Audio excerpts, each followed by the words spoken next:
The Federal Reserve Bank just took a stand against President Trump by not cutting interest rates again. That's not the news President Trump was hoping for. But if we look past the feud between the Fed and President Trump, the Fed gave us some interesting insights about their concerns about the economy and what might be coming that I want to share with you in this video. Recently, the United States has been passing a lot of trade deals with countries around the world which are essentially going to be raising tariffs. And this is where Jerome Powell, who is the chairman at the Federal Reserve Bank, is saying, hey, this might be good to generate some tariff revenue, but we're concerned that these tariffs are going to have an impact on inflation in the coming months. Jerome Powell's whole reasoning behind this is that when you cut interest rates, you can stimulate the economy, but you can also stimulate inflation. And so if he were to cut interest rates, yeah, that might make mortgage rates cheaper and your car loan cheaper, but he's worried that that could reignite inflation during a time where tariffs could also be making things more expensive, so that could create a double whammy. And we've seen how this has played out in the past, like in 2020, when the pandemic hit, the Federal Reserve Bank cut interest rates all the way down to zero as a way to stimulate the economy and get the economy moving by encouraging people to borrow money and spend. And it worked. That led to the lowest mortgage rates that we have seen in the history of time between 2020 and 2021, when you could get a mortgage for under 3% and people were buying homes like crazy, and couple that with the free money being sent out by the government and everybody was spending money, house prices went up and the prices of a lot of things went up because inflation went very high to levels that we have not seen in decades. So now we had these low interest rates, but then we had an inflation problem, and that's when in 2022 the Federal Reserve Bank started working to fight the inflation problem. And how did they do that? By trying to undo what they did in 2020 and 2021 by now raising interest rates aggressively. The Federal Reserve Bank raised interest rates 11 times, which made borrowing money a lot more expensive, but it did help cool the rate of inflation down. It didn't undo the inflation.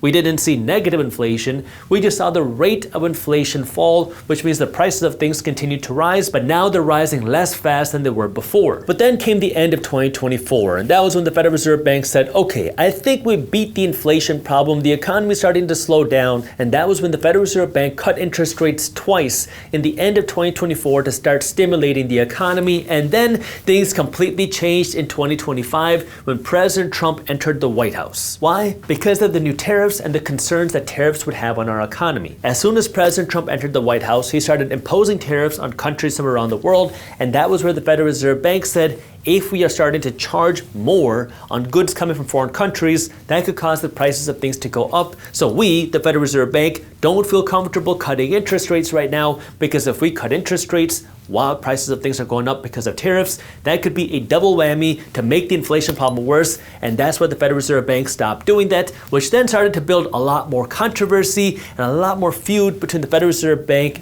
and the United States government. Now, I also want to remind you that if you are an investor, all of these changes do create investment opportunities, which is why on August 12th, I'm hosting my biggest investor workshop of the year, where I'll be going over how you can find investment opportunities through a Trump presidency, through all the geopolitical changes, and through all the technology changes that we're seeing right now.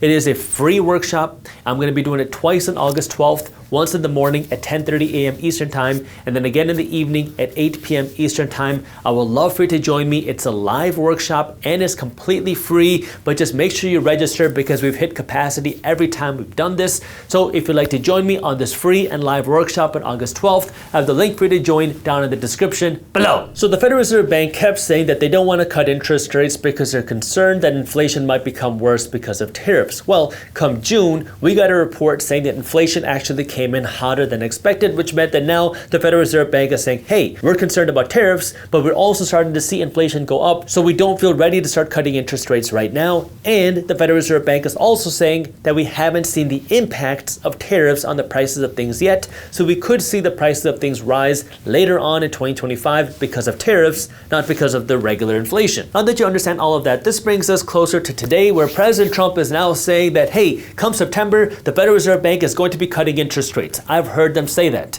And then in response, Jerome Powell and the Federal Reserve Bank have said, no, We haven't made any decisions on September, so if you've heard something, that's a lie. And this is where it's very easy to get confused that if the president is saying that the Fed should cut interest rates, why don't they do so? And the reason why is because although they're called the Federal Reserve Bank, they're actually not federal. It says so on their website. And they're not a reserve because they're not sitting on any cash reserves, and they're actually not a bank because you and I can't go there to deposit money. So the United States government and the Federal Reserve Bank are actually separate entities. And while, yeah, the president can kind of tell the Fed what to do, the Federal Reserve Bank has their own independence, or at least they're supposed to. They're supposed to have their own independence to make their own decisions, which is why President Trump cannot very easily fire Jerome Powell. However, Jerome Powell's term is set to expire in 2026, and President Trump has made it very loud and clear that he's not happy with Jerome Powell, and he's planning on removing and replacing Jerome Powell when his term ends. Now, this might just sound like a funny feud, but the reason why you want to pay attention is because markets don't like uncertainty, and they pay very close attention to what the Federal Reserve Bank is doing. And now, because of this disagreement between the government and the Federal Reserve Bank, we're starting to see more disagreements inside of the Federal Reserve Bank, with more people dissenting or going against what decisions the Federal Reserve Bank is doing. Why? Because President Trump has made it very loud and clear that he wants aggressively lower interest rates. President Trump has said that he wants 1% interest rates, which is quite a bit lower than where we are right now. And so based off of all this information, we can kind of infer that when Jerome Powell's term ends, President Trump will want to replace him with somebody else who's going to be much more aggressive and willing to cut interest rates aggressively. Now, I do want to make sure that this one point is clear. If the Federal Reserve Bank were to hypothetically cut interest rates to 1%, that does not mean you will be able to get a 1% mortgage. Cutting the Federal Reserve Bank interest rates cuts what's called the federal funds rate.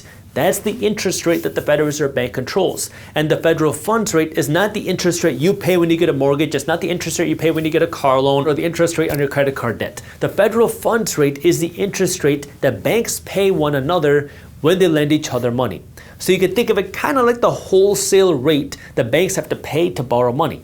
Banks borrow money from other banks and they pay the federal funds rate. And so when the federal funds rate falls, banks are able to borrow money at a lower cost, which means in theory, they will be able to lend money to you for cheaper. So yes, when the Federal Reserve Bank cuts interest rates, it does provide more breathing room for banks to start cutting interest rates, but it doesn't necessarily mean that there's going to be a direct, immediate drop with your mortgage rate or your car loan rate immediately equal to how much the Federal Reserve Bank is cutting interest rates. The Fed cuts interest rates, banks then can borrow money at a lower cost, and then banks get to decide how much they're going to charge you interest. So if the federal funds rate falls by 0.5%, maybe your bank will charge you 0.5% less. Maybe they charge you 0.3% less. It's going to be ultimately up to the bank. And you have to also remember that lower interest rates from the Federal Reserve Bank also mean the banks are going to pay you less interest rates on your savings, on your CDs. So if you have money in a high yield savings account or you're looking at putting money in a CD and interest rates get cut, the interest rate that the bank would pay you on your savings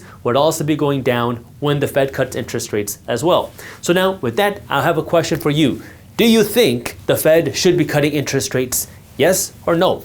Let me know in the comments. I'm looking forward to seeing what you have to say. And again, for those of you that are investors and you want to see how you can find hidden investment opportunities, I would love for you to join me on August 12th on my investing workshop. President Trump signed the One Big Beautiful Bill Act into law. This big bill will bring some big changes to our economy, starting with some big tax breaks to big funding for certain things like more deportations. And the reason why you want to pay attention to this bill is because it goes into effect retroactively. It goes into effect January 1, 2025.